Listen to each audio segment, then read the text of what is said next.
I gotta be honest, I do not have an intro for this video. This game sucked so badly that it does not deserve an intro for this video. Hello Neighbor 2 is a survival stealth horror game developed by Eerie Guest Studios and then published by both Gearbox Publishing and TinyBuild LLC. This would be in contrast to the first Hello Neighbor, as both Dynamic Pixels and TinyBuild developed that game. But even with the change of new developers and a new publisher, this game still turned out to be a rotting, stinking, horrible piece of garbage. I hate this game. Like, I really hate this game. I thought Hello Neighbor 1, even years after its release, was horrible. The story was the most generic and boring story, even though it was presented in the most confusing way possible. And the AI that was advertised to be the most complex in gaming history, even with it in its early alpha version adapting to how the player sneaks around the house, was the dumbest and most easily exploited AI that I've ever seen in a game. TinyBuild and Dynamic Pixels didn't just drop the ball, they threw it to the ground with as much force as they possibly could do. And then to see them beg for people like MatPat to continue making game theories to fuel the relevancy, while also making a spit-off hide-and-seek game, a multiplayer game, and even a fucking cart building game, then you'll soon realize that it was all rigged from the start, and TinyBuild never once cared about its entity even from the beginning.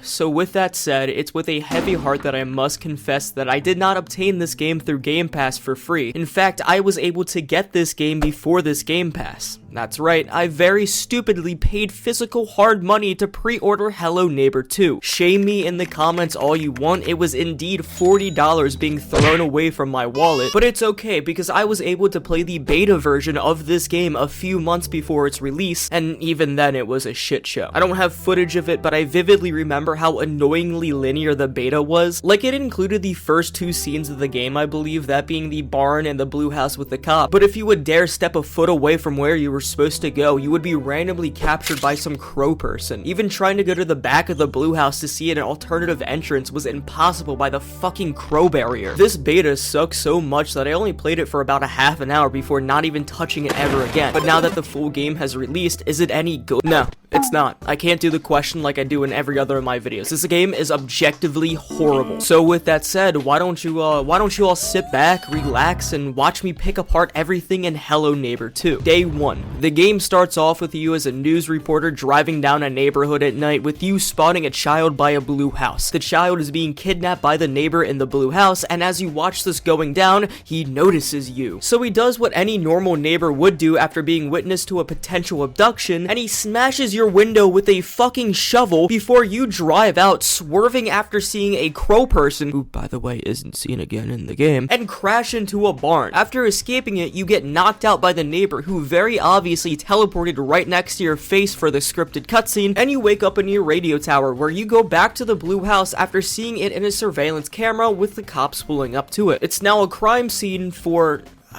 I don't know why it's a crime scene. I don't know what the fuck happened. In fact, once you go down into the basement after finding all 5 keys that unlock the door, the cop just vanishes from the crime scene, so I don't know why he was here. But upon leaving the cellar door, you for some reason get a paper airplane thrown into your eyeball with a note that says "Help me." Yes, aside from the grunting and the no talking from any of the characters in the game, every text in the game is scrambled because that's quirky, right?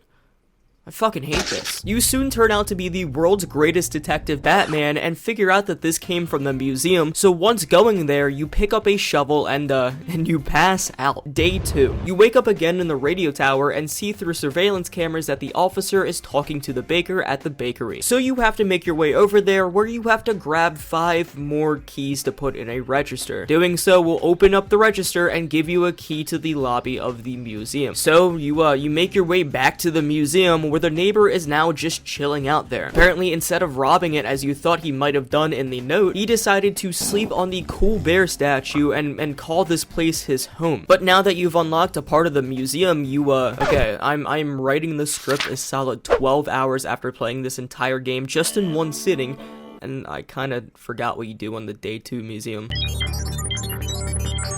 Okay, so after looking over my footage again, you have to find 3 more special items that can give you a key, and when you obtain this key, this goes to another part of the museum where you get another key that lets you go into the master bedroom where you pick up a camera. You pass out for a 3rd time where you dream of the kid being kidnapped once again, and once you get struck by lightning in the dream for some fucking odd reason, you wake back up in your radio tower, once again seeing the cop by a house across a river now, and you, of course, have to break into that house that belongs to some old hermit with a gun. This plot feels so formulaic. It's exactly how the last 2 houses were introduced, and guess what? You have to find 5 more key items in that house that will give you a code to the safe that's buried right next to the house, which once again gives you a key that makes you go all the way back to the fucking museum once again. This is what Voss warned us about in Far Cry 3. This is quite literally the definition of insanity, where you have to do the same thing over and over again and expect different results. Find someone buy a house on camera, go to the house to find 5 key items to get a key, go to the museum so you can find more key items to unlock more of the museum, get important items that make you pass out, and you just do the fucking same thing that you did again for the 3rd time. Holy shit, this sucks! Day 4, suck my nuts game. You wake up in the radio tower and you notice some commotion going on in the mansion owned by a young Stanley Hudson. So guess what you do after you go to this house now? You know what? Fuck it. Let's just make this into a quiz. Quiz time, folks. Upon going to this mansion, do you A, play hopscotch with the owner of this house, B, go straight over to the museum to shoot the neighbor in the goddamn temple, ending this torment once and for all, C, collect 5 items in the mansion that causes a secret compartment to be opened where you obtain another key to a part of the museum, so you make your way over there once again for now the 4th fucking time to attempt to free the child from the neighbor's wrath, or D, do literally anything else in the game that's not just the answer C for once. I'll give you some time to figure this out. John, put on some music.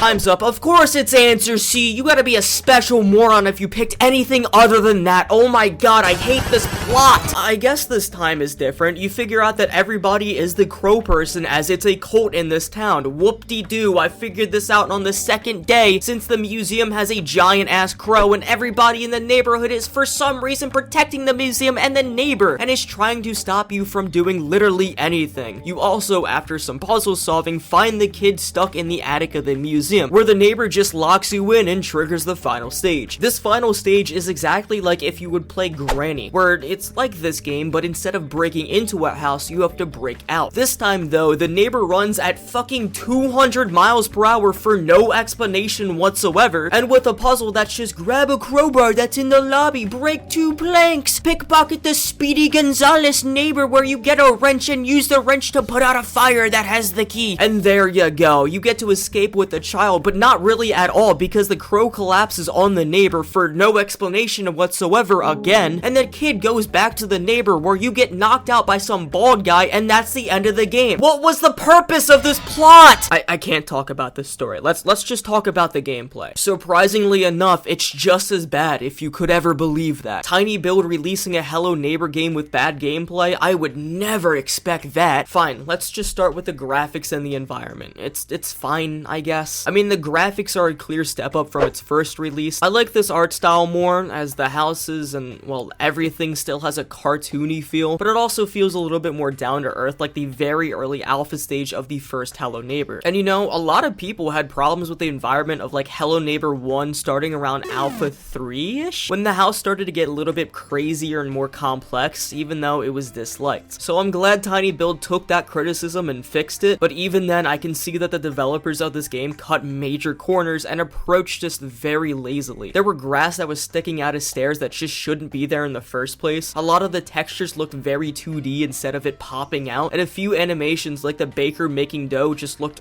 atrocious. The character models in this game looked way too simplistic and not eye-grabbing at all. I genuinely cannot think of any memorable character design in this game. You have a guy with a big mustache that has his eyes covered by a hat. You have a person who is big and muscular that does a mundane job to make them look a little bit more intimidating. You have a short and fat guy. You have a crazy old man that just reminds me of the old guy from Gravity Falls. You've definitely seen these type of character designs if you've ever watched a second of like Looney Tunes or Tom and Jerry, or really any any overly exaggerated cartoon. The neighborhood, although being an alright concept taking on multiple houses, it gives the developers a little bit more creative freedom with the design, has absolutely no creativity behind them. You have a crime scene house that just looks abandoned, a store, a rundown house, and a rich house. They're all very predictable looking houses, but what's worst of all is that if you return to a house that's already been beaten in a previous stage, it's empty and just not worth returning to. Most of, if not all, the items at each house will despawn. The enemy of that house just will not be there. You have literally no reason to go ahead and explore any of the non-required houses of that day. There's also no characters in the game that show back up, maybe wandering the neighborhood, so the entire place feels just empty. There are some houses that are inaccessible, so why the fuck were they there in the first place? This was just terrible environment. The music in this game also really sucked. At least with the first title, the music gets a little bit more tense with a screen shaking and a darker vignette forming. This one felt like you were roaming through a patch of roses as you were being chased. It sucked and it made any sort of horror in this game just non-existent. Now we talk about the AI. They are horrible. Dead Island had better AI than this game. As you were gathering items in whatever house that you are in, the enemy of that house will roam, and if they spot you, will chase you until you're either caught, left the area, or found a hiding space. For some reason, their cone of vision is extremely narrow and lenient, and I shit you not, they can stare into your soul for a solid 3 seconds before they start chasing you. So it makes running away from them even less tense and just not fun. It's also really easy to detect where the barrier of the roaming capability is. In fact, with the baker, you can just chill out on the roof of her place with her not giving a single shit in the slightest. The AI will also just lose you so easily. There were moments where I was playing Ring Around a Rosie with the neighborhood, looking each other dead in the eyes until his dementia kicked in and forgot why he was running in a circle. The AI can easily get stuck as well. I've had that happen multiple times, both unintentionally and intentionally. And for some fucking reason, the AI does not adapt to how you play anymore, so placing traps, cameras, or items that get thrown at you just don't exist anymore. It's awful and boring, especially when you have to do the same exact thing for 4 days. God, I don't want to cover these puzzles. You all probably know what I'm gonna say. It's just horrible. All of these puzzles in this game are reused. You can use certain tools to open up certain places that give you items. Collecting 5 of these certain items is the ultimate goal of each house, and they give you a key for the museum, blah blah blah. We already know that's the same exact thing. But how you get each individual tool is repetitive all by itself. Let me give you a few examples. You have to get certain tools or keys by pickpocketing people twice separately. You have to move animals away from where they're sitting at to get an item twice separately. You have to use the scissors to open up a storage space for an item about 5 times separately. You have to extinguish a fire to obtain a key 3 times separately. You guys get where I'm going with this? Unoriginal puzzles just make the game even more bland, so if you have terrible, I guess, combat in the game, and you have terrible puzzles in the game, and then you have a terrible plot in the game, why the fuck am I playing this? All in all, this game is bad. I'm sorry, I don't have another adjective to describe this game, but I felt just nothing throughout playing this except angry. I hated playing the same game stretched out to multiple reskinned houses where I have to solve reskinned puzzles while hiding from the reskinned enemies. This was just boring,